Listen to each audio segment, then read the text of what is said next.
Where are you coming from? What is your position and how is it connected to evaluation? I'm based in Jakarta, Indonesia. I currently am on a part-time basis managing the Indonesia office for a research think tank focusing on ICT 4D called the Development Cafe. I also support the USAID mission in Indonesia as a learning and capacity building specialist in a MEL platform. I had been involved in several mixed methods evaluation for forestry and climate change related projects in Indonesia.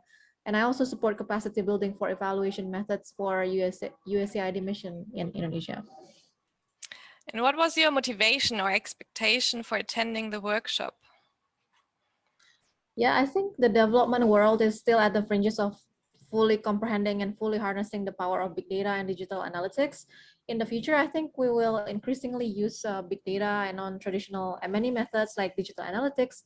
And therefore, I want to be more prepared for that, especially since I come from a heavily qualitative traditional M&E background. So I see the usefulness of combining traditional M&E and emerging technologies such as big data and data science approach in general.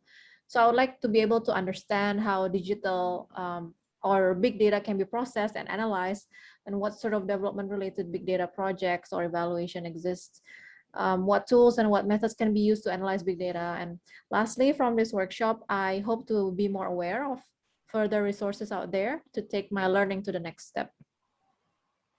And what's your impression of the didactical approach of the workshop? Yeah, I think it's appropriate, and I'm very impressed with the wealth of knowledge and experience of our two main trainers, Claudia and Callum.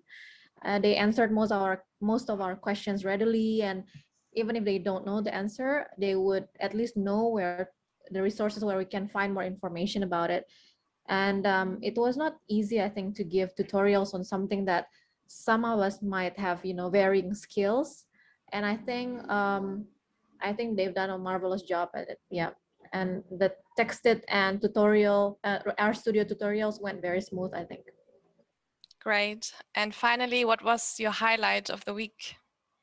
Yeah, I think definitely texted and the RStudio tutorials were very enlightening to me, and the lightning talks were very inspirational, to understand what are some of the more innovative projects out there, methodologies that are being used. And lastly, I think the breakout groups were also very nice, because we get to meet our fellow colleagues and discuss on more in-depth topics and get to know each other better.